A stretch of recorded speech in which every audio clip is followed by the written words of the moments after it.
disalibkan, mati dan dikuburkan, turun ke dalam kerajaan maut. Pada hari yang ketiga bangkit pula dari antara orang mati, naik ke surga, duduk di sebelah kanan Elohim Bapa yang Maha Kuasa, dan akan datang dari sana untuk menghakimi orang yang hidup dan yang mati.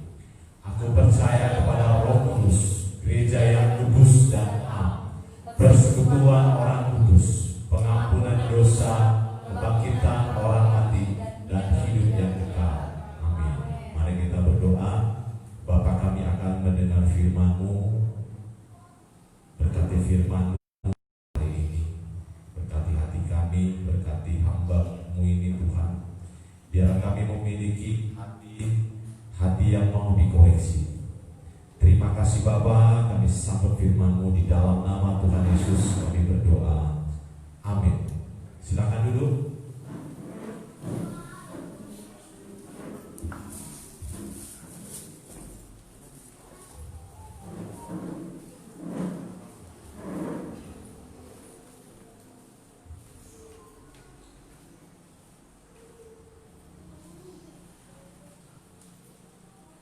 Bisa ditampilkan slide-nya ya.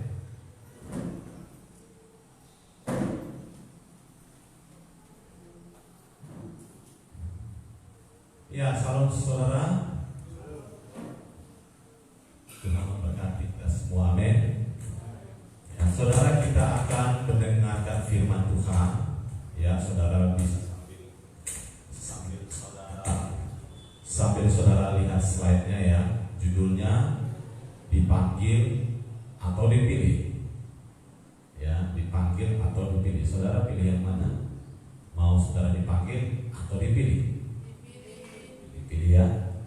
Kalau dipanggil cuma dipanggil aja, tapi nggak dipilih bisa ya. Nah, saudara, kita buka firman Tuhan di Keluaran 4 ayat 7 sampai 27. Ya.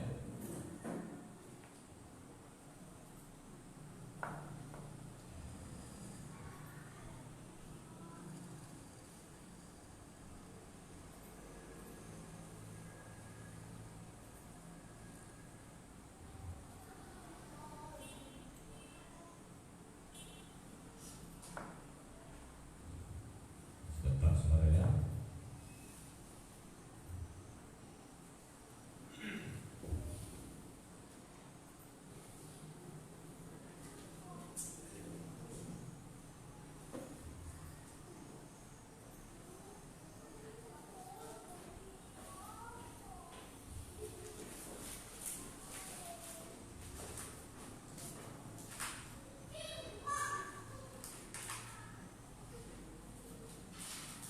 Ya, kita dengarkan. Sesudah itu firman-Nya, masukkanlah tanganmu kembali ke dalam bajumu.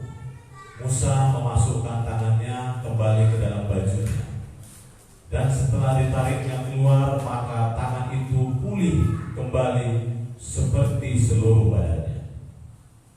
Jika mereka tidak percaya kepadamu dan tidak mengindahkan tanda mujizat yang pertama, maka mereka akan percaya kepada tanda mujizat yang kedua.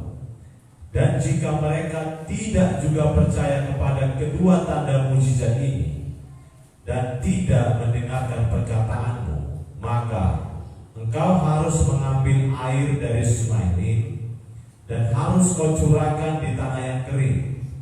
Lalu air yang kau ambil itu akan menjadi darah di tanah yang kering itu. Lalu kata Musa kepada Tuhan, Tuhan, aku ini tidak pandai bicara. Dahulu pun tidak, dan sejak engkau berfirman kepada hamba-Mu pun tidak. Sebab aku berat mulut dan berat lidah. Tetapi Tuhan berfirman kepadanya, siapakah yang membuat lidah manusia? Siapakah yang membuat orang bisu atau tuli? Membuat orang melihat atau buta? Bukankah aku, yakni Tuhan? Oleh sebab itu, pergilah. Aku akan menyertai lidahmu dan mengajar engkau apa yang harus kau katakan. Tetapi Musa berkata, "Ah Tuhan, utuslah kiranya siapa saja yang patut kau utus." Maka bangkitlah murka Tuhan terhadap Musa dan ia berfirman, "Bukankah di situ Harun orang Lewi itu kakakmu? Aku tahu bahwa ia pandai bicara, lagi pula ia telah berangkat menjumpai engkau. Dan apabila ia melihat engkau, ia akan bersukacita dalam hatinya. Maka engkau harus berbicara kepadanya dan menaruh perkataan itu ke dalam mulutnya. Aku akan menyertai lidahmu dan lidahnya dan mengajarkan kepada kamu apa yang harus kamu lakukan." Ia harus berbicara bagimu kepada bangsa itu. Dengan ia akan menjadi penyambung lidahmu, dan engkau akan menjadi seperti Elohim baginya. Dan bawalah tongkat ini di tanganmu yang harus kau pakai untuk membuat tanda-tanda mukjizat. Lalu Musa kembali kepada mertuanya Yitro serta berkata kepadanya, "Izinkanlah kiranya aku kembali kepada saudara-saudaraku yang ada di Mesir untuk melihat apakah mereka masih hidup." Yitro berkata kepada Musa, "Pergilah dengan selamat."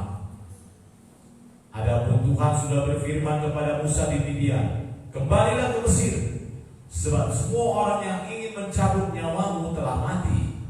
Kemudian Musa mengajak istri dan anak-anaknya lelaki, lalu menaikkan mereka ke atas keledai, dan ia kembali ke tanah Mesir.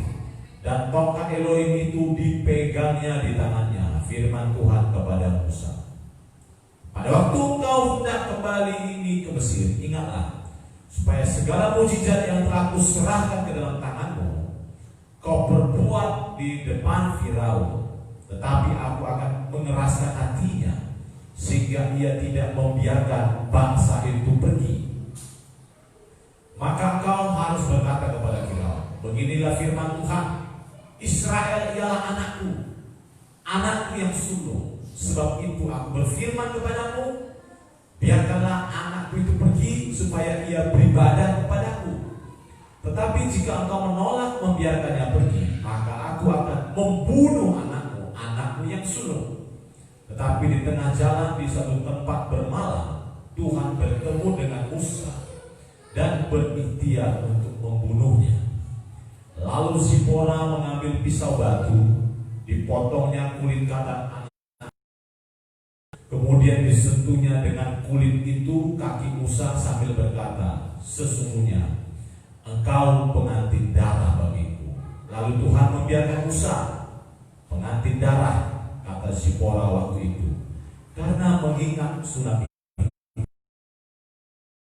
kepada Harun. Pergilah kepada belum menjumpai Musa. Ia pergi dan bertemu dengan dia di gunung Elohim, lalu menciumnya. Salam saudara. Saudara, firman Tuhan kita hari ini berbicara tentang bagaimana pribadi Musa.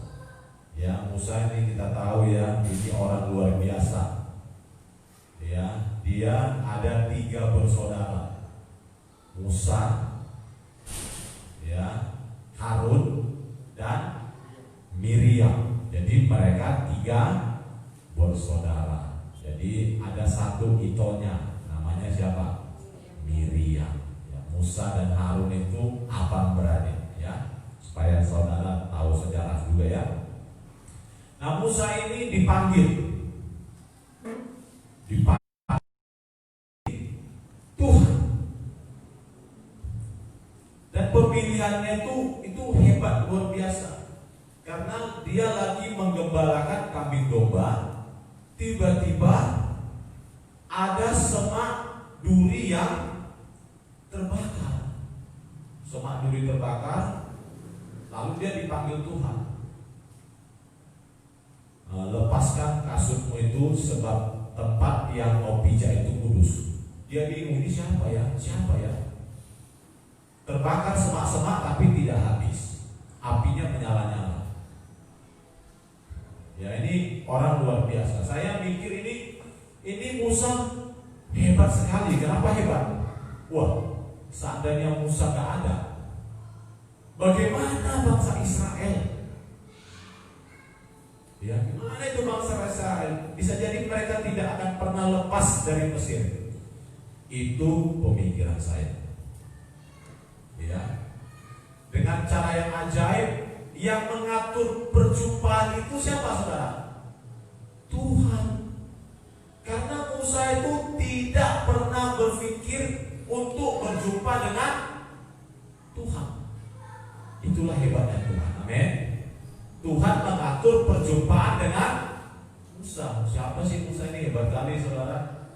Harus dijumpai. Ya. Itulah baiknya Tuhan. Bagaimana Tuhan mengatur perjumpaan untuk kita umatnya. Amin. Amin. Tuhanlah yang dulu menjumpai kita, saudara. Haleluya. Nah, saudara, Tuhan mengatur perjumpaan dengan Musa.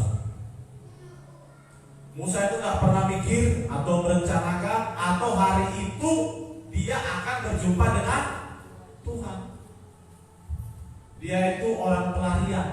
40 tahun dia lari dari Mesir. Dia lari dari Mesir 40 tahun, dia sebagai anak angkat Firaun.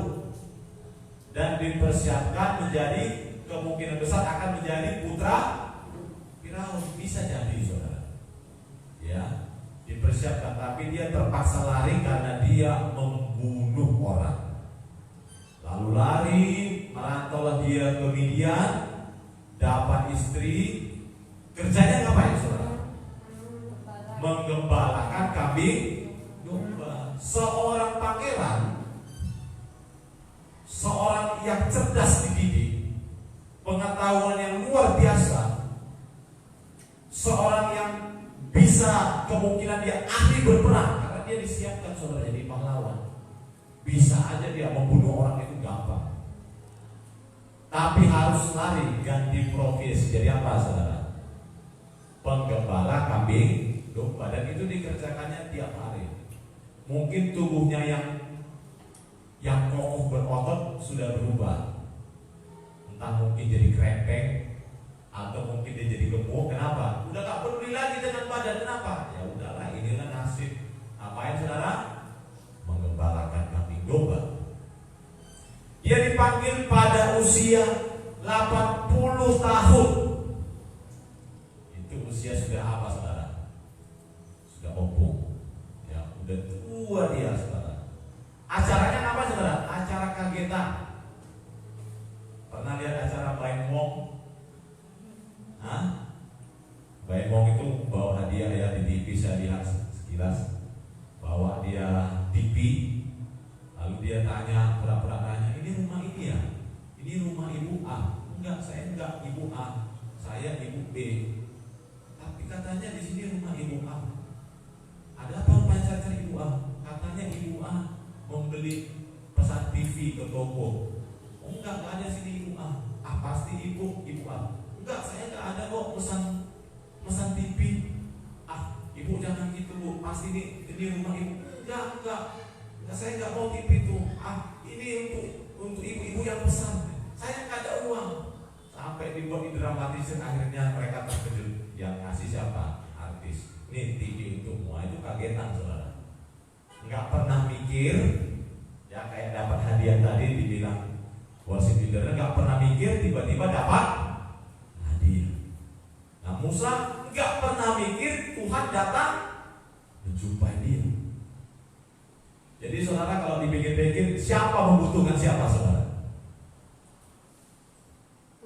Sepertinya Tuhan sangat membutuhkan Musa. Sepertinya ini orangnya ini, aduh harus sama ini baru berhasil misi. Siapa membutuhkan siapa? Ya, kayaknya Musa nggak pernah mikir lah, tapi Tuhan yang cari-cari dia. Ini keren sekali, saudara. Ya, pingin saudara dicari-cari Tuhan. Ya, nah ini kayaknya aku harus berurusan nih dengan Bapak Juan ini, gitu saudara ya. Ini kayaknya orangnya beda. Yang lain nggak dipilih, cuma siapa? Bapak Juan. Wah, itu keren nggak, saudara? Wah, itu keren sekali, saudara. Nah, saudara, perjumpaan itu atas inisiatif Tuhan.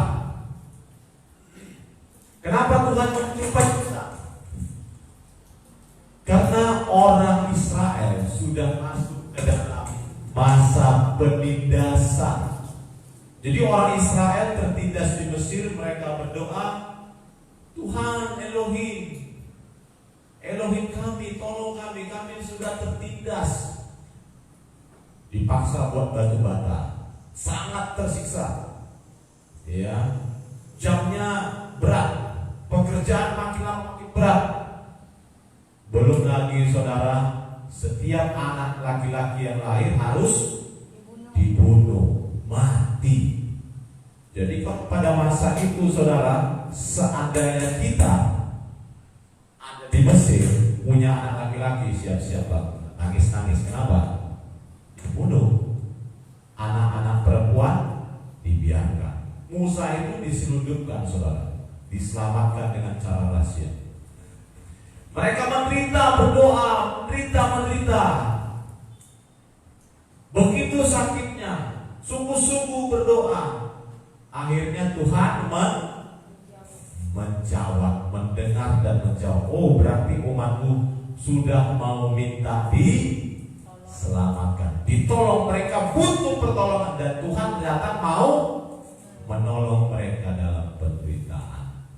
Saudara, kalau saudara mengalami penderitaan, percayalah doa-doa saudara itu doa yang efektif di hadapan Tuhan. Amin saudara. Amin. Jadi saudara kalau sedang dalam penderitaan, entah penderitaan ekonomi, penderitaan mungkin penyakit, penderitaan mungkin finansial, atau penderitaan mungkin penderitaan banyak hal lah. Mungkin secara emosional saudara menderita, wah itu efektif saudara. Mudah-mudahan Tuhan menjawab saudara. Amin. Haleluya. Saudara bersyukur kalau saudara masuk dalam penderitaan. Nah cuman saudara saya aneh, ya Tuhan ini sudah memilih Musa, dipanggil dan dipilih. Dikasih tongkat itu saudara, tongkat ajaib. Lemparkan tongkatmu. Tiba-tiba dilempar tongkatnya jadi ular. Pegang tongkatnya jadi tongkat lagi saudara, ularnya jadi tongkat. Lalu saudara, masukkan tanganmu ke dalam gulungan jubahmu, masukkannya. Coba keluarkan. Tangannya menjadi sakit kusta. Masukkan lagi. Keluarkan lagi. Loh, sembuh. Udah, kau kuutus. Tapi kok bisa di tengah perjalanan Tuhan mau membunuh Musa? Iya. Kenapa saudara? Ya, Tuhan ini sebenarnya ingin berurusan dengan Musa. Dia ingin berurusan dengan Musa. Musa kau suruh ke sana. Bebaskan umatku, jumpai Firaun. Tapi apa kata Musa? Aduh, Tuhan tahunya aku ini gak bisa ngomong. Gak pandai aku ngomong. Jadi waktu dia mengucap itu, dia lagi ngapain saudara? Sebenarnya dia lagi ngomong, tapi dia bilang gak bisa ngomong. Banyak manusia seperti itu, ya, hanya buat alasan supaya apa? Ngelak, ya. Anak-anak saya saudara masa-masa remaja mau begitu, ya. Berani mah kamu buat begini, perhatikan ujianmu. Iya Pak. Ya diperhatikan, kenapa nengokin? Iya, ini nengokin karena lagi istirahat, tapi nanti terlambat masuk. Selalu ada alasan-alasan untuk mengelakkan suatu pekerjaan. Dan Musa itu ngelaknya bukan sekali, berulang-ulang. Jangan takut Tuhan, jangan takut. Sampai akhirnya Harun terpaksa dilibatkan. Udahlah, kan ada di situ saudaramu. Musa itu menolak panggilan kehormatan. Apa panggilan kehormatannya? Menyelamatkan umat manusia yang sedang tertindas dan banyak dibunuh, terancam mati, terancam musnah, terancam habis bangsa Israel di Mesir. Dan saudara, Tuhan sudah menunjukkan mujizat. Kasih mujizat ini. Nanti ambil tanah, ambil air, siraman ke tanah, air itu akan berubah menjadi darah. Kusertai kau dengan 10 tulah. Saudara, waktu pertama jumpa, Musa berjumpa dengan semak yang menyala itu, dia takjub. Tapi waktu tahu saudara ada tugas-tugas, dia mengelak. Ya. Dia dapat mujizat. Hati manusia biasanya senang gak dapat mujizat? Senang. Mirip itu saudara. Dan itu sudah tabiat manusia dari zaman dulu sampai sekarang. Kalau dapat mujizat senang gak? Senang. Tapi ketika berbicara tentang tanggung jawab, mulai berpikir, jangan aku lah Tuhan. Jangan aku Tuhan. Aku udahlah, yang lain lah. Aku di belakang menengok-nengok. Ku tengokin itu nanti, ku pantau. Tapi banyak orang tidak mau bertanggung jawab untuk suatu pekerjaan yang Tuhan sudah berikan. Saudara, hati-hati saudara. Haleluya. Musa melihat semak yang menyala itu mujizat gak? Mujizat. Kagum gak dia? Kagum, dia lihat ini. Apa ini? Apa ini? Kok bisa ini begini? Ini aneh. Kok gak terbakar habis itu semak itu? Dia kagum, dia cari-cari. Ya. Banyak orang saudara mendapat banyak mujizat. Ada yang dapat mujizat keuangan, bahkan ada yang dapat mujizat kesembuhan, bahkan ada orang yang selamat dari kematian. Tapi saya katakan saudara, mujizat bukanlah suatu patokan pertumbuhan rohani. Ingat saudara, kalau saudara pernah dapat mujizat, itu bukan patokan pertumbuhan rohani. Dan itu bukan tanda dia berkenan di hadapan Tuhan. Bisa jadi dia waktu itu berkenan pada saat itu, tapi belum tentu untuk hari berikutnya. Haleluya. Jangan berpatokan pada mujizat. Kalau saudara dapat mujizat, kalau saya dapat mujizat, syukuri. Tapi hati-hati loh saudara. Di balik mujizat yang Tuhan berikan kepada kita, bukan arti kita yang aku dapat mujizat hanya sebatas senang. Nah, Tuhan memberikan mujizat dalam hidup kita hanya untuk meneguhkan sebagai monumen untuk mengingat kembali sejarah pertolongan Tuhan. Amin.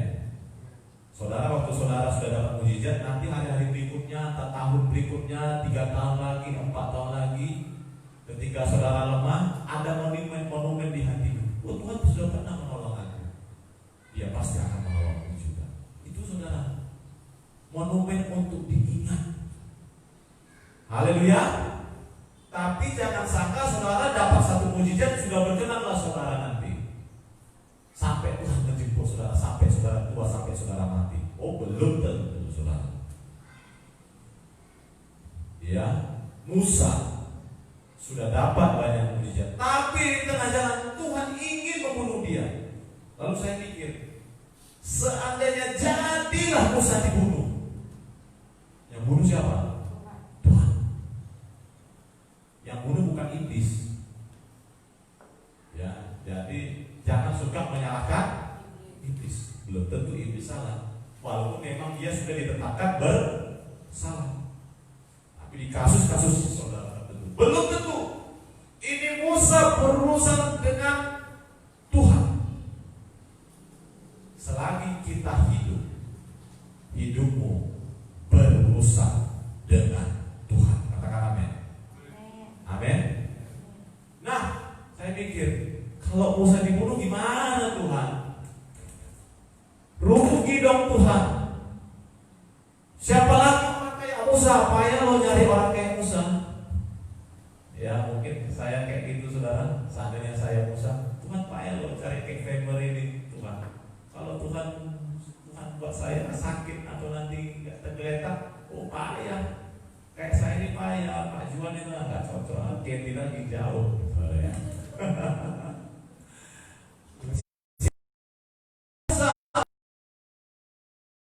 Manusia super lembut di bumi. Saya pernah baca yang hatinya paling lembut di muka bumi. Kalau Musa itu mati, payah mencarinya. Tapi percayalah saudara, bukan Tuhan yang membutuhkan manusia. Manusia yang membutuhkan Tuhan. Amin. Amin.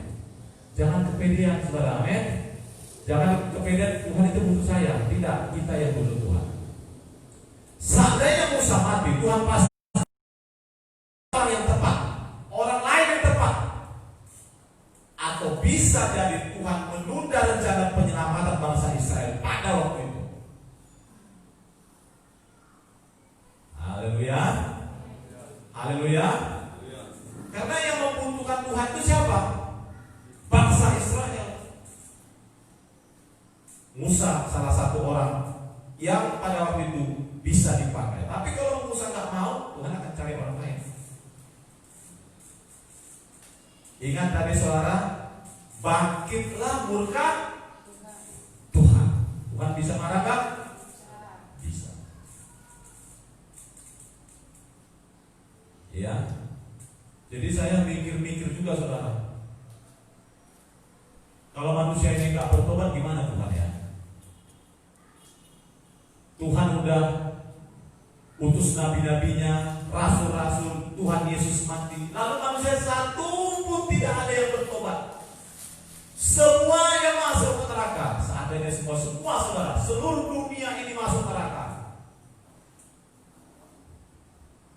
Apa Tuhan itu bakal nangis di surga kesepian saudara? Nangislah Tuhan lalu merenungi nasibnya. Kok kenapa lah manusia ini masuk surga? Untuk banyak pengorbananku. Baik manusia ini memilih ke neraka semua.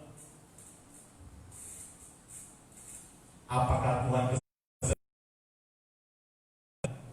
seperti Tuhan itu seperti lebay menyesali saudara tindakannya? Atau aduh siapa nanti yang menyembah aku di surga? Gak ada. Aku butuh penyembahan. Gak ada yang menyembah aku karena manusia semua ke neraka.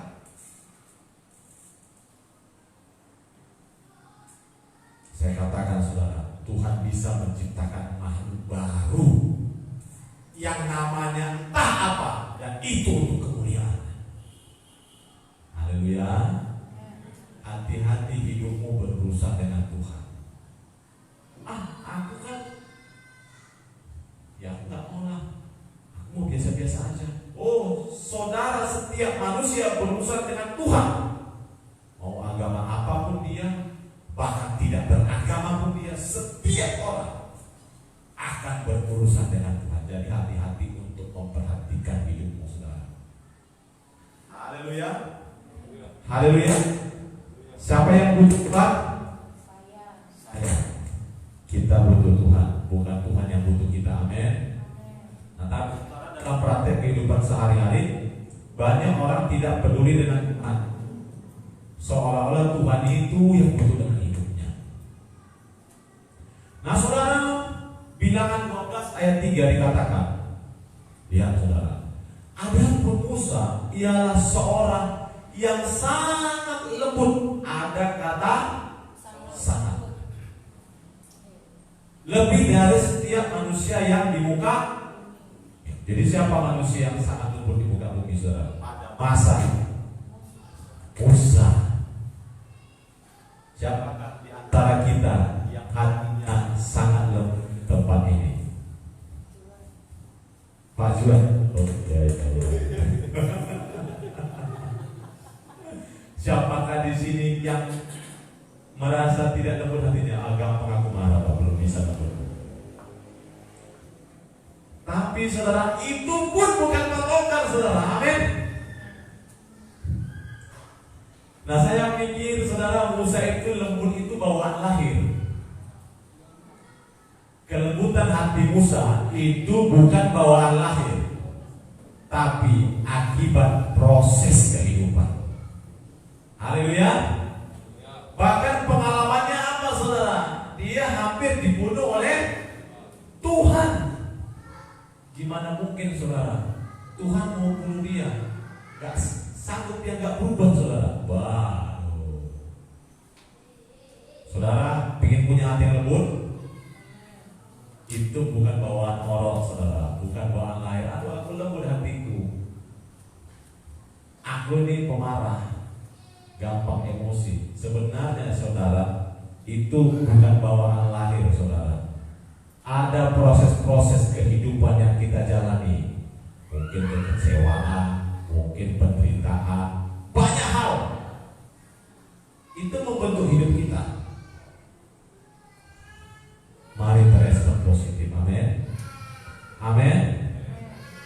Nah, saudara, lalu saya mikir, kenapa ya kok umur 80 tahun Musa dipanggil Tuhan?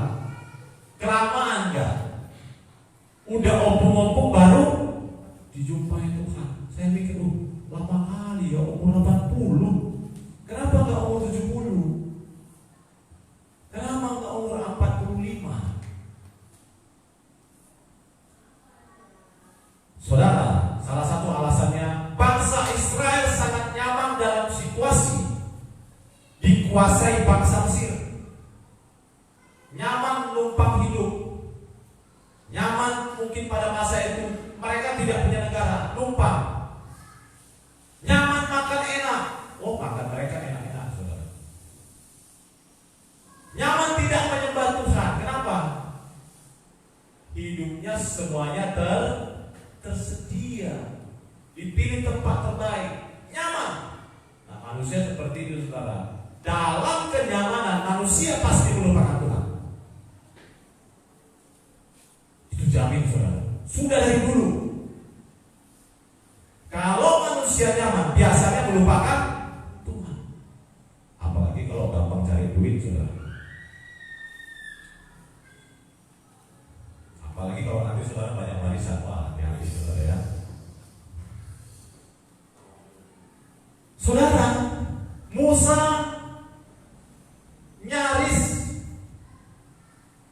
baru nyaris bisa diajak bertukar pikiran itu mungkin di umur 80 saudara. Sebelum umur 80 itu payah diajak diskusi. Kenapa? Memang hatinya itu saudara keras. Musa itu dulu bukan seorang yang lembut hati.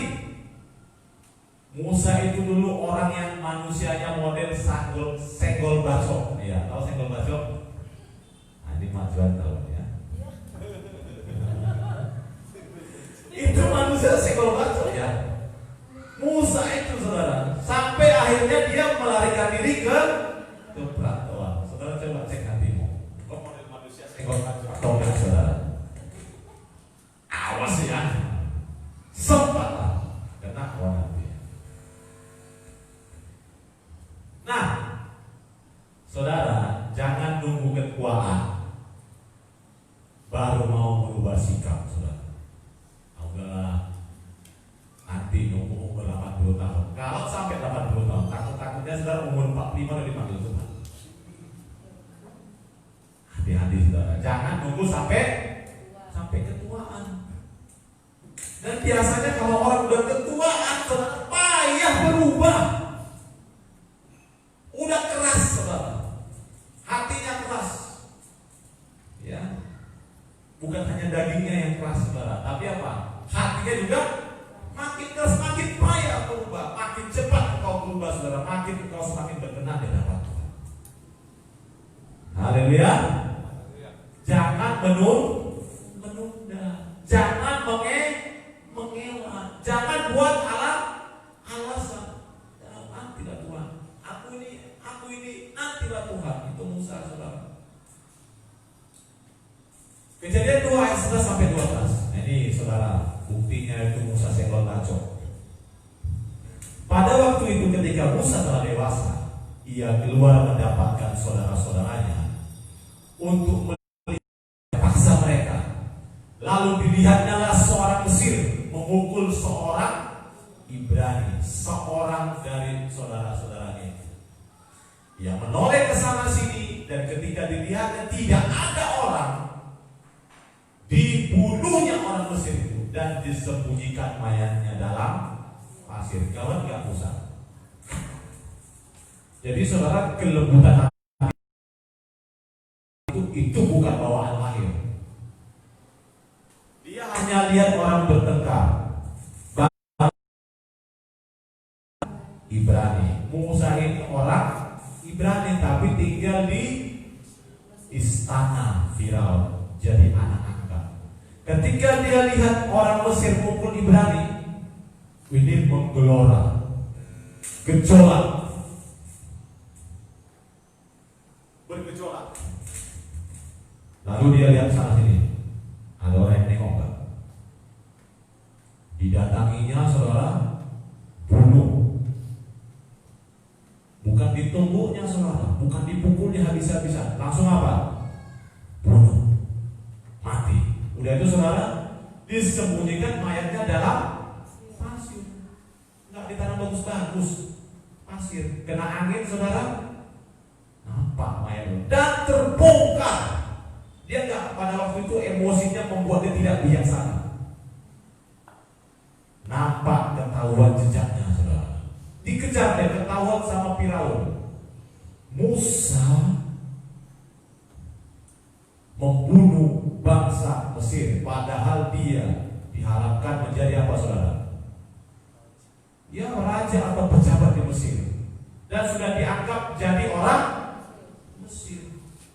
Bisa saudara blank, padahal itu melimpah harta kekayaan, tapi blank saudara. Lari ke Midian. Berapa lama? 40 tahun. Disitulah mungkin dia mulai merenungi hidupnya. Macam susah ada rupanya. Dulu awak enak-enak sama bapakku Firaun, enak-enak sama mamaku, dikasih ini, dikasih itu. Wah, semua emas gampang, pedang pegang mainan-mainanku. Wah, semua sayang sama aku, hormat semua, putra raja, putra raja. Oh, semua hormat. Oh, kau nanti calon minggu, ganteng kali kau. Sekarang kamu ngapain? Megang tongkat. Udah itu ngapain saudara? Menggembalakan kambing. Kemungkinan juga kambingnya pun bukan kambing dia saudara. Kambing siapa? Kambing mertua, yang tak seberapa itu saudara. Itulah kerjanya saudara. Wah, pangeran saudara, pangeran Mesir. Ngapain kerjanya? Gembalakan kambing. Dan situasi itu berubah hidupnya saudara. Amin. Jadi lembut bukan dibawa lahir. Latih hidupmu saudara untuk berkarakter seperti Kristus. Dengan situasi-situasi engkau hadapi dalam hidup ini, latih hidupmu saudara memiliki respon yang tepat dalam situasi-situasi kehidupan. Ukurannya apa saudara? Yesus Kristus. Amin. Nah, sebenarnya hubungan Tuhan dengan umat itu apa saudara? Kita lihat di Keluaran 4 ayat 22. Maka engkau harus berkata kepada Firaun, beginilah firman Tuhan, Israel ialah anakku yang sulung. Israel adalah anakku yang sulung. Jadi saudara, Tuhan itu membuat suatu hubungan dengan umatnya. Itu hubungan apa saudara? Bapak dan anak. Tuhan Yesus mengajarkan apa? Bapa kami yang di surga. Dia ingin Bapak itu menjadi Bapak kita, dan kita adalah anaknya saudara. Bapak dan anak, Israel yang sulung. Lalu bangsa lain siapa saudara? Anak keberapa? Mungkin Indonesia entah anak kelima, anak ke-20. Yang tersuruh siapa? Israel. Tapi semuanya sama-sama anak. Memang keselamatan dari bangsa Israel itu tidak bisa dibantah. Tapi bukan artinya kita harus seperti Israel. Bukan artinya Israel itu yang berkenan di hadapan Tuhan, belum tentu. Sampai hari ini sudah sangat sulit orang Israel mempercayai bahwa Yesus Kristus adalah juru selamat. Ya, bahasa Ibrani Yeshua HaMashiach itu juru selamat Israel. Mereka tolak, gak terima sampai hari ini. Mayoritas. Dan bangsa Israel hampir dipunahkan. Hampir dipunahkan. Kejadian 32 ayat 9 sampai 11. Lalu firman Tuhan kepada Musa, telah kulihat bangsa ini, dan sesungguhnya mereka adalah suatu bangsa yang tegar tengkuk. Saudara tahu tegar tengkuk? Wah, itu saudara bandal, bahasa Bataknya apa saudara? Jogal, tambah lagi saudara, bautnya ada. Jogal baut saudara. Gingging itu luar biasa saudara ya. Itu pengakuan siapa? Tuhan. Jangan sampai saudara itu diakui Tuhan, ini gingging ini pendeta gingging jogal baut. Hati-hati saudara. Kalau Tuhan yang masih mengakui gingging saudara, kalau manusia mengakui gingging, ya mungkin cara pandang perspektif yang berbeda. Tapi kalau sudah Tuhan yang ngomong, hati-hati. Oleh sebab itu, biarkanlah aku supaya murka bangkit terhadap mereka, dan aku akan, apa katanya? Membinasakan mereka. Tetapi engkau Musa, ini bicara Tuhan sama Musa, akan kubuat menjadi bangsa yang besar. Lalu Musa mencoba menggunakan hati Tuhan Elohimnya dengan berkata, mengapakah Tuhan murkamu bangkit terhadap umatmu yang telah kau bawa keluar dari tanah Mesir dengan kekuatan yang besar dan dengan tangan yang kuat? Janganlah gitu Tuhan. Masa Tuhan mau membunuh bangsa Israel? Tuhan itu mau membunuh bangsa Israel, lalu mau dibuatlah Musa menjadi bangsa yang baru. Entah apa namanya, bangsa Musa, mungkin begitulah pada masa itu. Karena sudah sepertinya gak tertolong lagi, ini udah genap dari dosanya ini. Hampir dibunuh. Yang dibunuh apa saudara? Bangsa. Hampir dilenyapkan satu bangsa dari muka bumi. Hubungan kita itu bapak dengan anak. Tapi bapak mau memusnahkan bangsa Israel yang dianggap sebagai anak sulung, anak paling besar mau dimusnahkan. Siapa yang musnahkan? Tuhan. Jadi sebenarnya bapak dan anak yang bagaimana sih yang diharapkan Tuhan ini? Pasti Tuhan punya harapan dong sama hidup kita. Makanya Tuhan itu bapak di surga mau merelakan anaknya yang tunggal datang ke bumi menebus dosa manusia. Pasti dia punya harapan. Bukan iseng aja, mati aja. Kamu kirim mati untuk iseng. Penting orang nengok-nengok rame. Nanti tak dapat tahun kemudian dibuat filmnya, film passion. Tidak saudara. Dia menyelamatkan kita melalui Yesus Kristus. Itu punya tujuan memulihkan hubungan bapak dengan anak. Tapi bapak dan anak yang bagaimana? Saudara bisa lihat slide. Yang kita bayangkan bapak dengan anak seperti ini saudara.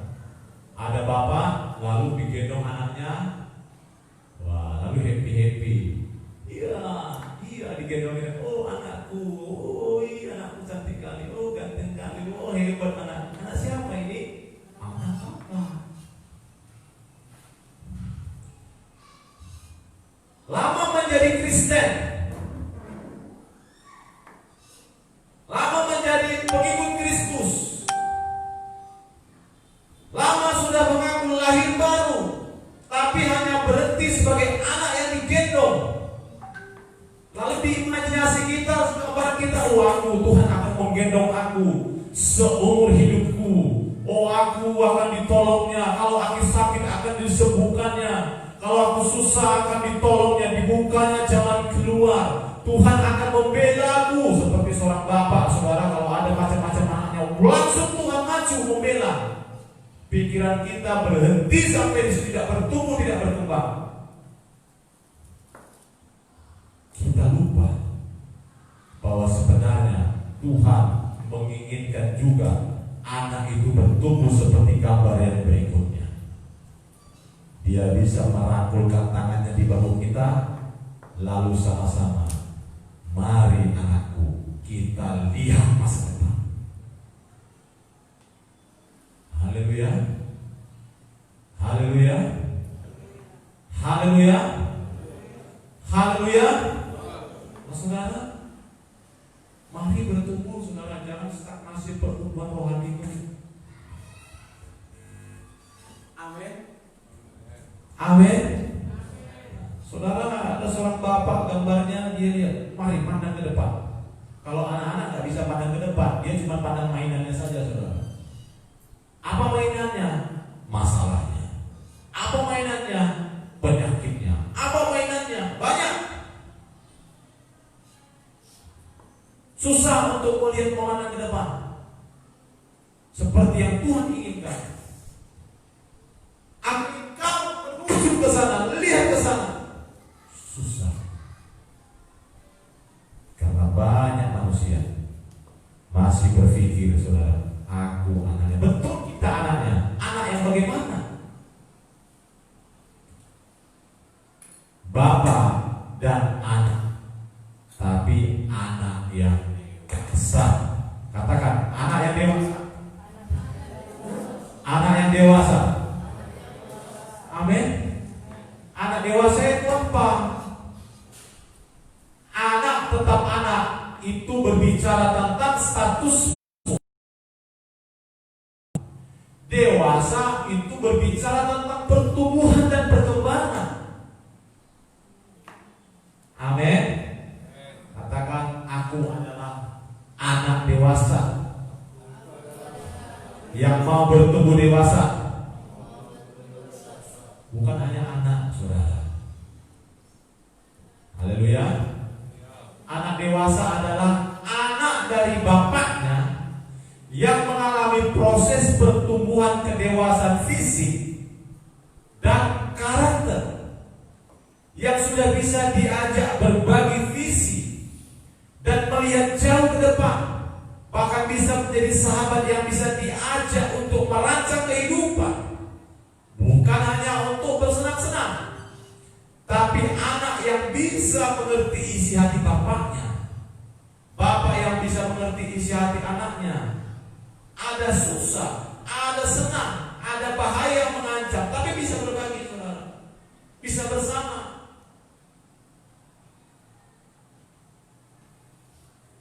Bertumbuhlah dalam pengenalan akan Tuhan.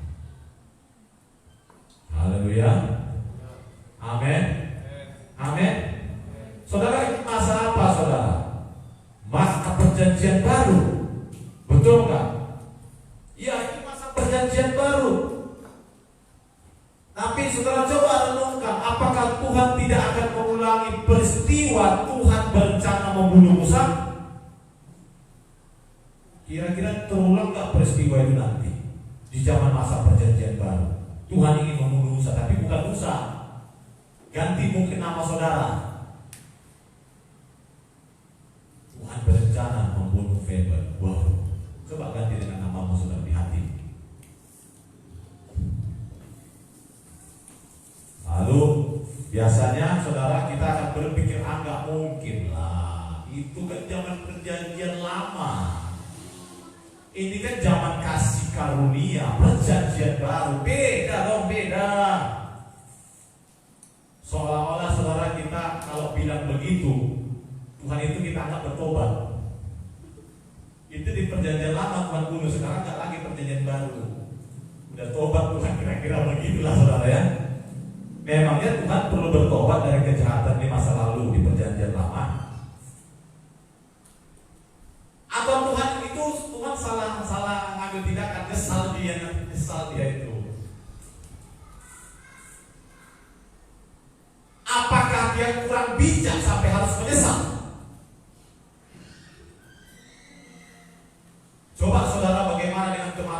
Ananias dan Safira di perjanjian baru. Itu perjanjian baru. Ananias dan Safira meninggal. Itu yang bunuh siapa? Apakah iblis? No. Tuhan yang bunuh. Karena memang sudah gak bisa lagi ditoleransi dosanya, terpaksa mati. Bagaimana dengan kematian Rasul Petrus? Bagaimana kematian Paulus, Stefanus dan lain-lain? Memang bukan Tuhan yang bunuh, tapi setidaknya mereka mengalami kesulitan, masa-masa penyiksaan, dan pasti terbunuh dengan tersisa. Apakah mereka tidak minta pertolongan Tuhan secara manusiawi?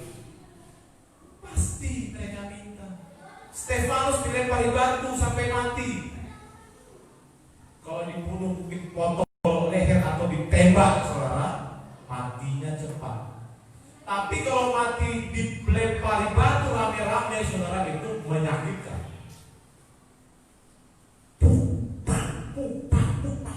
Lalu tergeletak, menggelepar-gelepar, dibantai lagi, dibantai, berdarah sampai berjerit-jerit. Gak mungkin dia, saudara, gak merintih kesakitan. Dilempar itu, saudara, Stefanus dilempar sampai mati. Kalau dipikir-pikir, di mana Tuhan pada masa itu? Kenapa Tuhan membiarkan?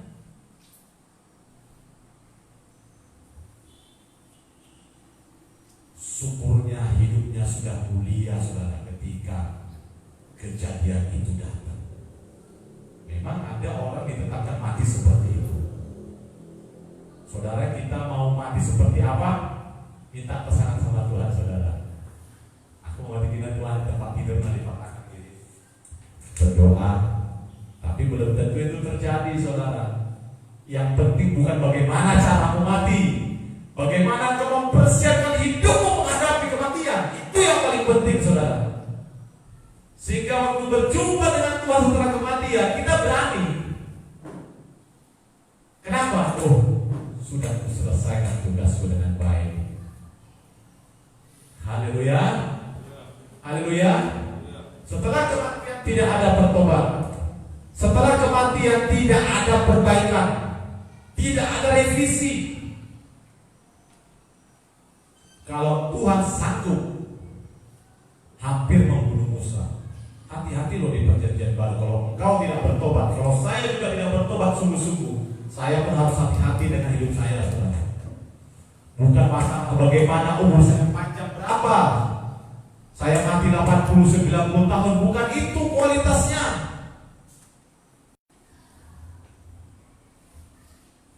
Tuhan tidak pernah berubah, karena memang tidak perlu berubah.